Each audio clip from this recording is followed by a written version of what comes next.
Students, जैसे कि आपको पता है कल हमने फॉर्मेशन ऑफ लोकसभा का टॉपिक स्टार्ट किया था, जिसमें हमने तीन चार टॉपिक के बारे में पढ़ लिया था। पहला था नंबर ऑफ मेंबर्स, दूसरा था अपने इलेक्शन, तीसरा क्वालिफिकेशन ऑफ मेंबर्स।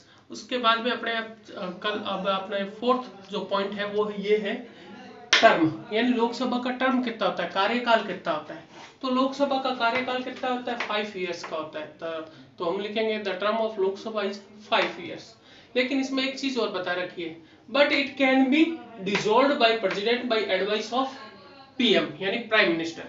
तो इसमें ये बता रखा है कि वैसे तो लोकसभा का कार्यकाल कितना होता है, 5 साल का होता है, लेकिन इस जो लोकसभा होता है उसको प्रेसिडेंट प्राइम मिनिस्टर की एडवाइस से समय से पहले भी भंग कर सकता है, डिसॉल्व कर सकता है। और ऐसा अब तक हमारे यहाँ पर 9 बार हो चुका है। तो इसलिए हमने ये भी बताया it has been happened 9 times, यानी ऐसा जो डिसॉल्व है, जो लोकसभा है अपने टाइम पीरियड पूरा करने से पहले 9 बार डिसॉल्व भी हो चुकी है।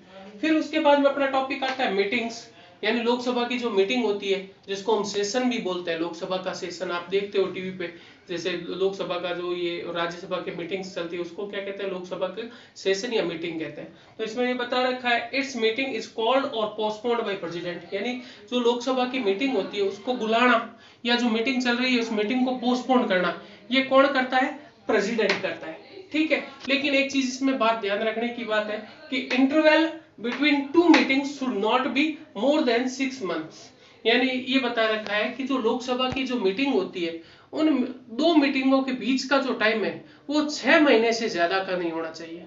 वैसे आपने देखा होगा कि लोकसभा की जब मीटिंग चलती है तो अलग अलग सेशन के नाम से जाता है, जैसे समर सेशन, रेनी सेशन चलता है, विंटर सेशन चलता है, बजट सेशन चलता है और जरूरत पड़ने पर एक्स्ट्रा सेशन भी बुलाया। लोकसभा की जो मीटिंग होती है इसके 2 मीटिंगों में के अंदर बीच का जो टाइमिंग है वो 6 महीने से ज्यादा नहीं होना चाहिए।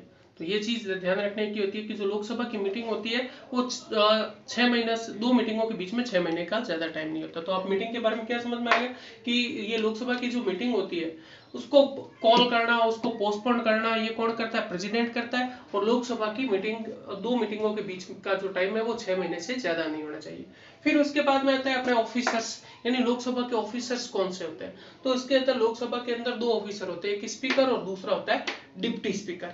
और स्पीकर और डिप्टी स्पीकर को इलेक्ट कौन करता है, जो लोकसभा के 552 मेंबर्स होते हैं वो अपने में से ही लोकसभा के जो स्पीकर और डिप्टी स्पीकर को इलेक्ट करते हैं। और इनको रिमूव करने का काम भी किसका होता है, जो लोकसभा के जो मेंबर्स होते हैं उन्हीं के द्वारा इनको रिमूव करने का काम होता है। तो आप ये देख सकते हो कि जो speaker and deputy speaker are the 2 officers of Lok Sabha, they are elected और removed by the member of Lok Sabha among themselves, यानी वो अपने में से ही लोकसभा के स्पीकर, जो स्पीकर और डिप्टी स्पीकर होता है उनका जो चुनाव होता है वो लोकसभा के सदस्य अपने में से ही करते हैं।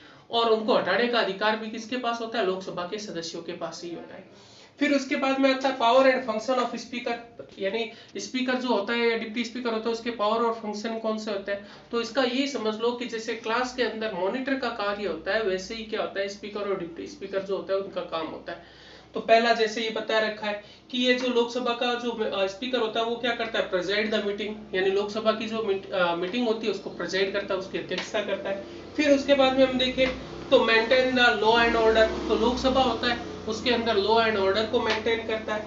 फिर आता है ये जो लोकसभा की जो जो प्रोग्राम और प्रोसीडिंग्स होती है उसको डिसाइड करने का काम किसका होता है, स्पीकर का होता है। इसके अलावा ये बता रखा है कि ये जो लोकसभा के अंदर जो बिल लाए जाते हैं कानून बनाने के लिए, वो मनी बिल होता है या कोई और बिल होता है, ये डिसाइड करने का काम भी किसका होता है, स्पीकर का होता है। और लोकसभा का प्रेसिडेंट के साथ जो भी कॉरेस्पॉन्डेंस होता है, लेटर्स का आना जाना होता है, वो किसके द्वारा होता है, स्पीकर के द्वारा होता है। तो हम ये पावर की अगर बात करें स्पीकर के, तो वो कौन कौन से होता है कि ये प्रेसिड करता है मीटिंग को, दूसरा ये लॉ एंड ऑर्डर को मेंटेन करता है, तीसरा इसमें बता रखा है कि ये जो लोकसभा की प्रोग्राम्स और जो प्रोसीडिंग्स होती है उसको डिसाइड करता है, ये मनी बिल है या नहीं है ये डिसाइड करने का काम स्पीकर का होता है। और लास्ट में ये हम कह सकते हैं कि ये कॉरेस्पॉन्डेंस करता है प्रेसिडेंट के बीच में और लोकसभा के बीच में। और इसके साथ भी एक आध और काम भी होता है कि ये बहुत सारे जो कमिटीज होती है उसका एक्स ऑफिसर चेयरमैन होता है। तो अभी हमने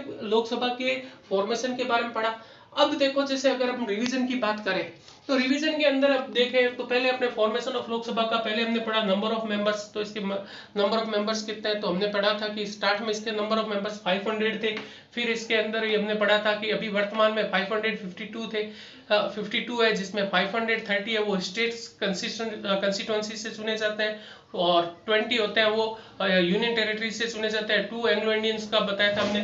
फिर उसके बाद में इलेक्शन, तो लोकसभा के मेंबर्स होते हैं उनका जो इलेक्शन होता है यूनिवर्सल इलेक्टेड फ्रेंचाइजी के द्वारा होता है। फिर क्वालिफिकेशन ऑफ मेंबर, तो उसमें हमने पढ़ा था कि ये जो लोकसभा के जो मेंबर्स होते हैं वो इंडियन सिटीजन होने चाहिए, वो उनकी एज है वो 25 ईयर्स कंप्लीट होनी चाहिए, वो बैंकरप्ट नहीं होने चाहिए, वो मेंटल नहीं होने चाहिए, इसके अलावा वो ऑफिस ऑफ प्रॉफिट पे नहीं होने चाहिए। फिर उसके बाद में हमने टर्म का पढ़ा था कि 5 ईयर टर्म होता है और उसको प्रेसिडेंट प्राइम मिनिस्टर की एडवाइस से पहले भी डिसॉल्व कर सकता है। मीटिंग का भी पढ़ा था कि मीटिंग को कॉल करना और पोस्टपोन करने का काम किसका होता है, प्रेसिडेंट का होता है। और लेकिन ये बता रखा है 2 मीटिंगों के बीच का जो इंटरवल होता है वो 6 मंथ से ज्यादा नहीं होना चाहिए। ऑफिसर्स का भी हमने पढ़ा ही था कि ये जो ऑफिसर्स होते हैं वो क्या होता है, स्पीकर और डिप्टी स्पीकर होता है, जिनका इलेक्शन लोकसभा के मेंबर्स जो होते हैं वो अपने में से करते हैं। तो इस तरह से आपका जो पहला क्वेश्चन बनता है इसी टॉपिक में से, जैसे मैंने आपको बताया था ये जो लेसन है सेंट्रल गवर्नमेंट, इसमें एक लॉन्ग क्वेश्चन बनता है। तो इसमें आपका जैसे इसमें वेरी शॉर्ट क्वेश्चन नहीं बनते, तो इसमें आपका जो पहला क्वेश्चन बनता है, हमने पहला क्वेश्चन जो लॉन्ग क्वेश्चन को एक्सप्लेन किया, तो उसमें आप ये लिख सकते हो कि पहला क्वेश्चन ये बनता है कि explain the formation of Lok Sabha. Explain the formation of Lok Sabha, तो इसके अंदर अपने को क्या करना होता है कि ये जो हमने ये पॉइंट बताए ना, इन पॉइंट्स को एक्सप्लेन करना होता है। और ये जो आपकी वर्ड लिमिट है, ये नहीं होता है कि आपका लॉन्ग क्वेश्चन आ गया तो आपको 4 पेज भरो, 5 पेज भरो, तो आपको क्या करना होता है 150 वर्ड्स, आपकी जो आंसर लिमिट होती है 150 वर्ड्स की होती है। यानी अपने को नंबर ऑफ मेंबर्स बताना है तो नंबर ऑफ मेंबर्स के बारे में ओनली 3 लाइंस में उसको एक्सप्लेन कर दो। अगर 3 लाइंस के अंदर एक्सप्लेन करोगे तो आपका ये देख लो मोर देन, ये देख लो नियर अबाउट 1.5 पेज में आपका आंसर कंप्लीट हो जाएगा। तो ये चीज आपको ध्यान में रखनी है। ये नहीं होता है कि लॉन्ग करना है तो 4 पेज भरना है, 5 पेज भरना है, वो नहीं। अपना जो आंसर लिमिट है वो 150 वर्ड्स का होता है। तो ये है, और फिर कोई कल हम एक न्यू टॉपिक लेंगे राज्यसभा, उसके बारे में डिस्कस करेंगे। Thank you.